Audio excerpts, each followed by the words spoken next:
कहानी की शुरुआत में हमें एक लड़की को दिखाया जाता है जो कि बाथरूम में नहा रही थी। लेकिन जब वो नहाकर बाथरूम से बाहर आती है तो बाहर कुछ लोग जो कि अपने चेहरे पे अजीब से मास्क लगाए हुए थे वो उसके इंतजार कर रहे थे। वो लड़की उन्हें देखती है और जोर से चिल्लाती है और इसी के साथ ये सीन यहीं पर कट हो जाती है। अब आखिर ये लोग हैं कौन और उन्होंने उस लड़की के साथ क्या किया, चलिए जानते हैं। तो कहानी की शुरुआत में हमें फरहाना नाम की एक औरत को दिखाया जाता है जो कि एक मुस्लिम फैमिली से है। साथ ही फरहाना की शादी भी हो चुकी है। फरहाना का हस्बैंड और उसके 3 बच्चे उसी के घर में रहते हैं। इन तीनों में से 2 बच्चे स्कूल जाने वाले हैं और एक गोद में है। फरहाना के फादर की जूते की दुकान है जिसमें फरहाना का पति भी काम करता है। अभी के टाइम पर यह दुकान इतनी नहीं चलती, लेकिन एक समय यह दुकान इतनी चलती थी कि इसी की कमाई के जरिए फरहाना के पिता ने अपनी तीनों बेटियों की शादी की थी। साथ ही फरहाना का पति बहुत ही सीधा साधा आदमी है, लेकिन उसकी आमदनी इतनी भी नहीं है कि वो अपने बच्चों को स्कूल में पढ़ा पाए। अब घर के ऐसे हालात को देखकर फरहाना अपने फादर से पूछती है कि अगर आप कहें तो मैं कोई जॉब कर लूं। लेकिन फरहाना के अब्बू पुराने ख्यालात के आदमी थे। उनको घर की औरतों को बाहर काम करना बिल्कुल भी पसंद नहीं था। यहाँ तक कि फरहाना के पास अपना मोबाइल फोन भी नहीं है। जो भी फोन आता है वो घर के लैंडलाइन पर ही आता है, जिसे रिसीव करने तक की इजाजत फरहाना को नहीं होती। अब कोई रास्ता न देखते हुए फरहाना अपने पड़ोसी से कुछ पैसे उधार मांगती है ताकि घर का खर्चा चल पाए। फिर वो करीम के साथ अपने एक दोस्त की शादी में जाती है जो कि क्रिश्चियन है। यहाँ फरहाना सभी को देखकर ये सोच रही होती है कि आखिर इन लोगों की लाइफ कितनी अच्छी है, मेरी लाइफ कब ऐसी होगी। तभी फरहाना को उसकी एक और बचपन की दोस्त मिलती है जिसका नाम नृत्या होता है, जो कि बातों ही बातों में फरहाना की तकलीफ समझकर उसको अपनी कंपनी के बारे में बताती है और कहती है कि कल तुम वहां आ जाना क्योंकि मेरी कंपनी में इंटरव्यू चल रहे हैं। फरहाना इस जॉब इंटरव्यू के बारे में करीम को बताती है जो कि दूसरे दिन फरहाना को लेकर वहां पर पहुंचता है। और इस इंटरव्यू को देने के बाद फरहाना जब बाहर निकलती है तो करीम को बताती है कि मेरा इंटरव्यू क्लियर हो गया है। इस बात से करीम बहुत ज्यादा खुश तो नहीं होता, पर वो फरहाना को कुछ कह भी नहीं पाता। दरअसल करीम को ये पता है कि उसके पैसे न कमाने की वजह से फरहाना को ये जॉब करनी पड़ रही है, लेकिन इसके अलावा वो कुछ कर भी नहीं सकता। इधर फरहाना अपने लिए एक पर्स खरीदती है, साथ ही वो इस जॉब के लिए काफी एक्साइटेड भी है। अब अगली सीन में जब फरहाना जॉब पर जाने के लिए तैयार होती है तो ये चीज उसके अब्बू को बिल्कुल पसंद नहीं आती। यहाँ करीम फरहाना के लिए एक चप्पल लेकर आता है जिसको वो अपने हाथों से उसे पहना भी देता है। फिर फरहाना ऑफिस चली जाती है जहाँ फरहाना को पता चलता है कि अभी उसको ट्रेनिंग दी जाएगी ताकि वो यहाँ पर काम करने के तरीके को समझ जाए। दरअसल यहाँ पर एक क्रेडिट कार्ड सेलिंग सेंटर है जिसके बारे में फरहाना को सब कुछ बताया और सिखाया जाता है। फिर ट्रेनिंग होने के बाद फरहाना पहली बार डरते हुए किसी कस्टमर से बात करती है। यहाँ वो बड़ी आसानी से उसको सब कुछ समझाकर अपना पहला क्रेडिट कार्ड सेल कर ही लेती है। बीते हुए दिनों के साथ फरहाना इस काम में काफी ज्यादा माहिर हो चुकी है। इस जॉब को करने की वजह से उसके अंदर एक अलग ही कॉन्फिडेंस आ गया होता है। यहाँ की सैलरी और इंसेंटिव से फरहाना का घर तो बहुत अच्छे से चलता है, लेकिन उसके ऑफिस बिल्डिंग में ऊपर के फ्लोर पर एक दूसरा डिपार्टमेंट ही मौजूद है जहाँ पर काम करने वाली लड़कियों को इस जगह से काफी ज्यादा इंसेंटिव मिलता है। साथ ही वो लड़कियां कार में ऑफिस आती है और उनके पास आईफोन भी है। अब ये देखकर फरहाना का मन भी करता है कि वो उस जगह पर काम करे, इसलिए जब उसकी दोस्त नृत्या भी उसी डिपार्टमेंट में चली जाती है तो फरहाना उसे कहती है कि यार मुझे भी काम दिलवाओ ना यहाँ पर। तो नृत्या उसे कहती है कि तुम जहाँ पर हो वो बिल्कुल सही जगह है, हमारी वाली जॉब को तुम नहीं कर पाओगे, इसलिए जहाँ हो वहाँ अच्छे से मन लगाकर काम करो। अब एक दिन अचानक फरहाना के बच्चे की तबीयत बहुत खराब हो जाती है। दरअसल उसे सांस लेने में बहुत दिक्कत होती है। उसको लेकर ये लोग तुरंत हॉस्पिटल पहुंचते हैं जहां डॉक्टर बताते हैं कि इस बच्चे के लंग्स में कुछ खराबी आ गई है,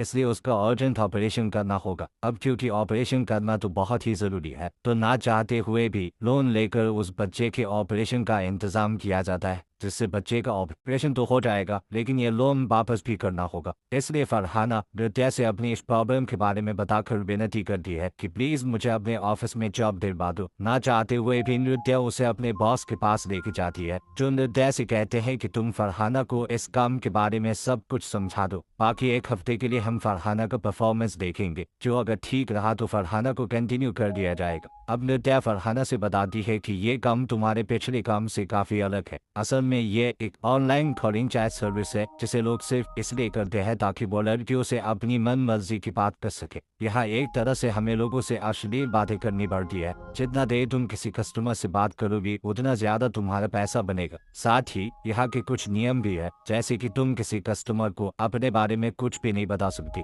यहाँ तक कि अपना असली नाम भी नहीं। और अगर किसी ने ऐसा किया तो विवेक उसकी कंप्लेन बॉस से कर देगा, जिसके बाद उस लड़की को निकाल दिया जाएगा। यहाँ विवेक की बात करें तो उसकी यहाँ यही मेन जॉब है कि वो सारे कॉल्स को रिकॉर्ड करके उनकी रिकॉर्डिंग सुनता है। अब ये सब बताने के बाद नृत्या अपने क्लाइंट से बात करने लग जाती है, जिनकी बातों को सुनकर फरहाना को काफी बुरा लगता है। यहाँ तक कि जब वो घर जा रही होती है तो उसे ऐसा लगता है कि जैसे सब उसको गलत नजर से देख रहे हो, इसलिए वो मन बनाती है कि वो अपनी पुरानी जॉब पर ही कायम रहेंगी। यहाँ फरहाना को परेशान देखकर करीम उससे इसके पीछे का कारण पूछता है। फरहाना उसे बताती है कि आज एक कस्टमर ने मुझसे काफी बुरी तरीके से बात की। करीम हंसते हुए उससे कहता है, अरे इसमें घबराने की क्या बात है, ये तो जॉब का पार्ट है। जैसे कि मैं रोज अपनी दुकान में लोगों के पैरों में चप्पल या जूते पहनाता हूँ, पर मैं बाहर ऐसा नहीं करता। तो जब तक जॉब करने के दौरान कोई तुमसे किसी भी तरह बात करे वो बिल्कुल ठीक है, लेकिन जॉब के बाहर अगर वो ऐसा कर रहा है तो उसको सबक सिखाना बनता है। अब करीम की इस बात से फरहाना को थोड़ी हिम्मत मिलती है,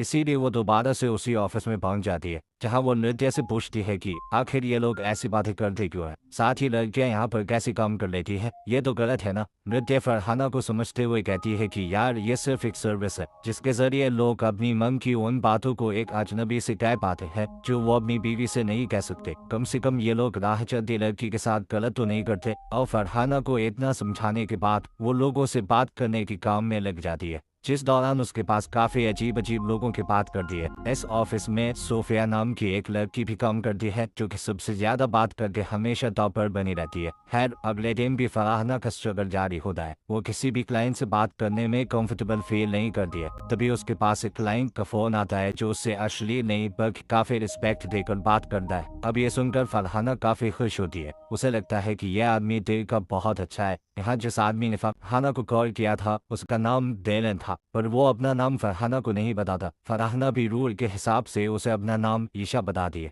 जिसके बाद फरहाना और डेलन के बीच रोज लंबी लंबी बातें होना शुरू हो जाती है, जिससे फरहाना का परफॉर्मेंस काफी अच्छा हो जाता है और अब उससे आगे सिर्फ सोफिया होती है। अब एक दिन डेलन से फरहाना बताती है, मैं जल्द ही इस जॉब को छोड़ने वाली हूँ क्योंकि मुझे ये काम सही नहीं लगता। इस पर डेलन उसे कहता है कि ईशा नहीं, ऐसा मत करो, मुझे सिर्फ तुमसे बात करने में अच्छा लगता है, हम दोनों के बीच एक अजीब सा कनेक्शन बन गया है। अब डेलन की यह बात फरहाना को काफी अच्छी लगती है और वो इस जॉब को कंटिन्यू करने का इरादा कर लेती है। अब एक दिन ऐसे फरहाना से बात करते वक्त डेलन फरहाना की बातों से जान जाता है कि वो एक मुस्लिम है, जिससे फरहाना थोड़ा चौंक जाती है। लेकिन अब तक वो बात करके डेलन पर इतना भरोसा तो करने लगी है कि कम से कम अपने रिलीजन के बारे में उसको बता पाए। अब यहाँ इनकी बातों को विवेक काफी गौर से सुनता है क्योंकि उसको पता है कि डेलन और फरहाना के बीच कुछ तो पक्का चालू हो गया है। अब डेलन फरहाना से कहता है कि अभी तो रमजान का महीना चल रहा है तो तुम रोजे रख कर इतनी बात कैसे कर लेती हो। वो फरहाना को आराम करने के लिए बोलता है। इस दौरान वो उसको अपना म्यूजिक भी सुनाता है। वो कुछ देर के बाद कहता है कि मैं तुम्हें एक गिफ्ट देना चाहता हूँ। फरहाना उसे कहती है कि आप मेरी जगह किसी भिखारी को दे दीजिएगा, यही मेरे लिए सबसे बड़ा गिफ्ट होगा। अब घर जाते वक्त मेट्रो स्टेशन पे फरहाना एक भिखारी के पास ईशा नाम का एक पैकेट देखती है, जिसके बारे में पूछने पर वो भिखारी बताते हैं कि ये मुझे एक आदमी ने दिया है, उसने ये ईशा नाम की लड़की को देने के लिए कहा है और साथ ही उन्होंने मुझे काफी पैसे भी दिए।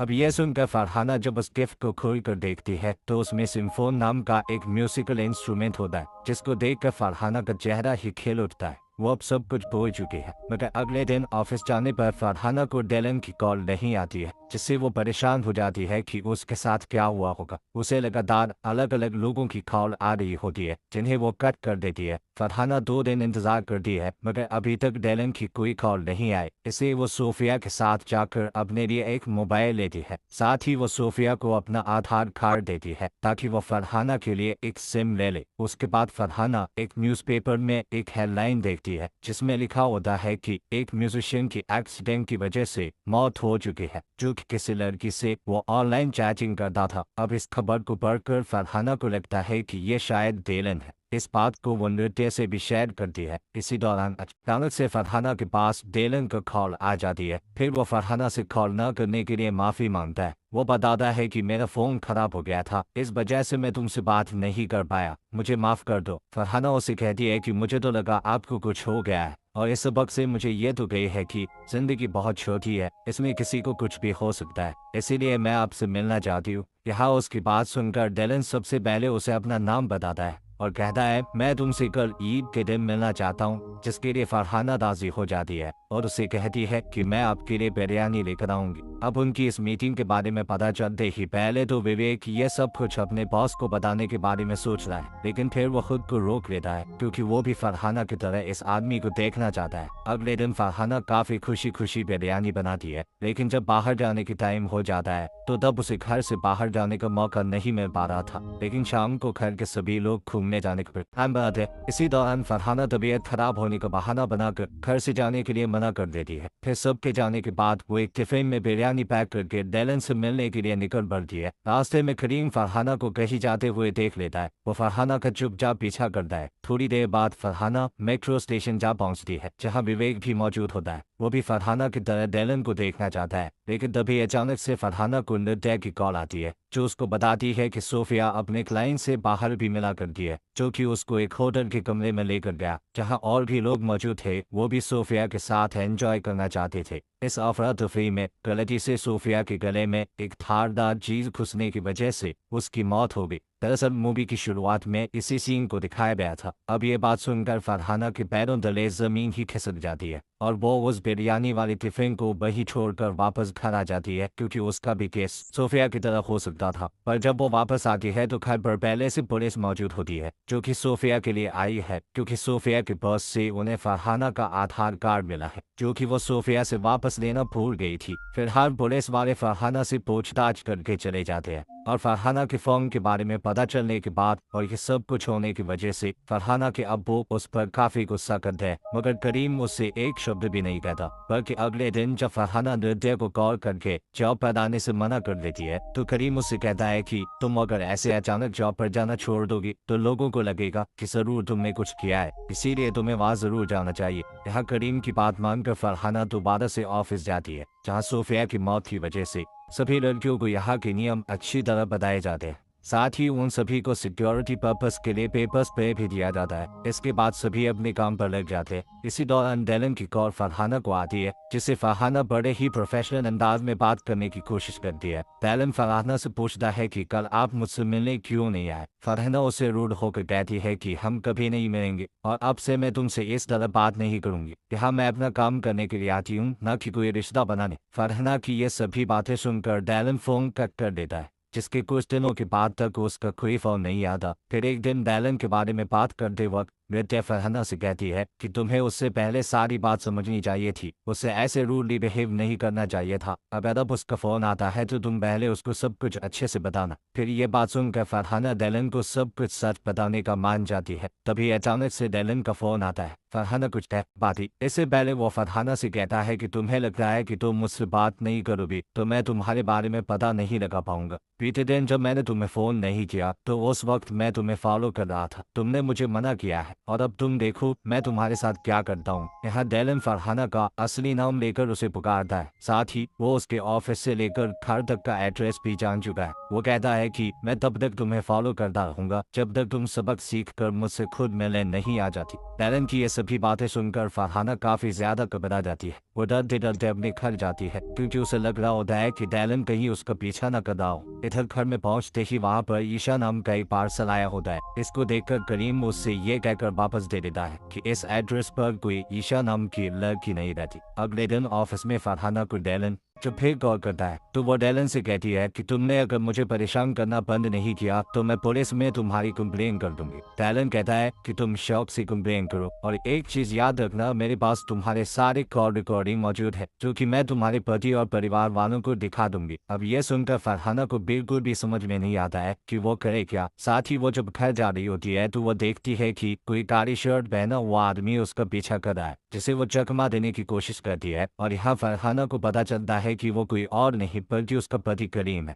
घर पहुंचकर वो इस बारे में करीम से सवाल करती है कि अगर तुम्हें मुझ पर शक था तो मुझे नौकरी पे क्यों भेजा। जवाब में करीम उसे वही बिरयानी वाला टिफिन दिखाते हुए कहता है कि उस दिन भी मैंने तुम्हारा पीछा किया, जहाँ मुझे समझ में आ गया कि तुम्हें किसी से कोई खतरा है। इसीलिए मैं तुम्हारा पीछा इस तरह करता हूँ, इसलिए कि कोई तुम्हें नुकसान ना पहुंचा पाए। बाकी तुम मुझे कुछ बताओ या नहीं, मैं तुम्हें कुछ नहीं पूछूंगा, मगर कल से तुम्हें छोड़ने और लेने मैं ही आऊंगा। इस बात को मानकर फरहाना रोज करीम के साथ ऑफिस आने और जाने लग जाती है। इधर विवेक को पता चलता है कि डेलन फरहाना को कैसे टॉर्चर कर रहा है, इसलिए वो कुछ ऐसा सिस्टम कर देता है कि डेलन की कॉल फरहाना को छोड़कर बाकी सभी लड़कियों के पास है। इस बात से डेलन तो पूरी तरह बौखला जाता है, इसलिए वो अगले दिन आकर देखता है कि फरहाना ऑफिस अपने पति के साथ आ रही है। इसलिए वो गुस्से में करीम का एक्सीडेंट करवा देता है। फिर वो करीम के फोन को चुरा कर फरहाना को कॉल करके बताता है कि तुम्हारे पति को मैंने सजा दे दी है जो तुम्हें मिलनी चाहिए थी। बाकी तुम चिंता न करो क्योंकि वो बच गया है और हॉस्पिटल में।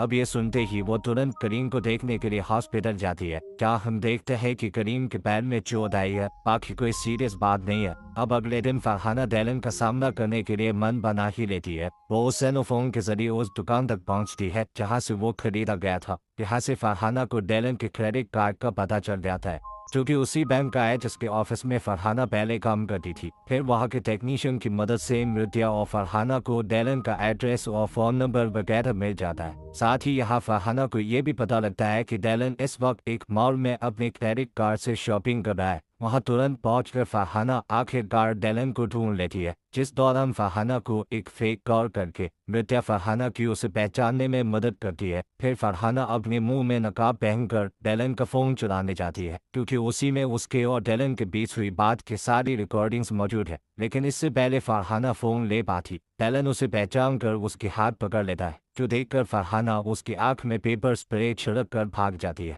फिर वो उस फोन के लॉक को खुलवाने के लिए एक दुकान पर जाती है, जिसके खुलने के बाद फरहाना को उसमें कुछ नहीं मिलता, क्योंकि उससे पहले ही डेलन ने फोन का सारा डेटा कहीं और डाल दिया था। अब इस बात से फरहाना एकदम से टूट जाती है, क्योंकि डेलन उसे कहता है कि मैं सारा वीडियो अब तुम्हारे पति को भेज दूंगा, जिस चीज को लेकर लगातार बात में भी फरहाना को टॉर्चर कर रहा होता, जिससे वो बहुत ज्यादा घबरा जाती है। यहाँ तक कि जब वो करीम के पास जाती है तो उसके हाथ कांप रहे होते हैं और वो पूरी चाय वहीं गिरा देती है। इसी के साथ ये सीन यहाँ पर होता है खत्म। अगले सीन में हम फरहाना को दोबारा से ऑफिस जाते हुए देखते हैं, जहाँ इस बार वो डेलन से कहती है कि मैं अभी तुमसे मिलने तुम्हारे घर आ रही हूँ। इस बात को सुनकर वो काफी खुश होती। इसी के साथ हमें उस वक्त का सीन दिखाया जाता है जब डेलन ईद के दिन फरहाना से मिलने के लिए वहां पर आ रहा था, तो उसने पीछे से एक औरत को देखकर फरहाना समझकर छू लिया, लेकिन छूते ही उस लेडी ने डेलन को एक जोर का तमाचा लगा दिया और इस वजह से वहाँ सभी डेलन को बड़े अजीब तरीके से देख रहे होते हैं। यहाँ उसे अपनी इंसल्ट बहुत महसूस होती है, पर फिर भी वो फरहाना से मिलना चाहता था,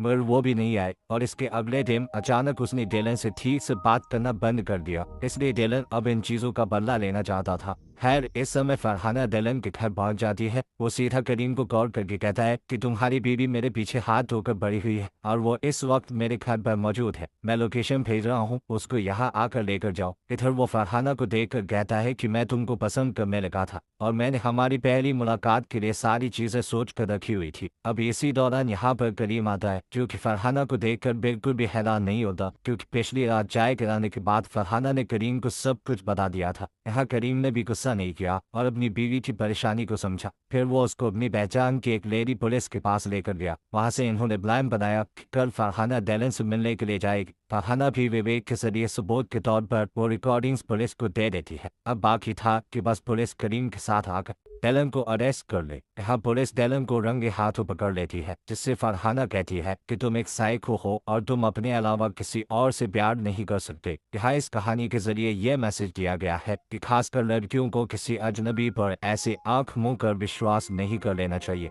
फिर चाहे उन्हें वो कितना भी सही और अच्छा क्यों न लगे, क्योंकि आजकल भी हमें अपने आसपास ऐसे केसेस बहुत दिख रहे हैं जिसमें लड़कियां ऑनलाइन फ्रॉड और क्राइम का शिकार हो जाती है। तो दोस्तों कैसे लगी आपको ये कहानी? उम्मीद करूंगा कि आपको ये कहानी पसंद आई होगी।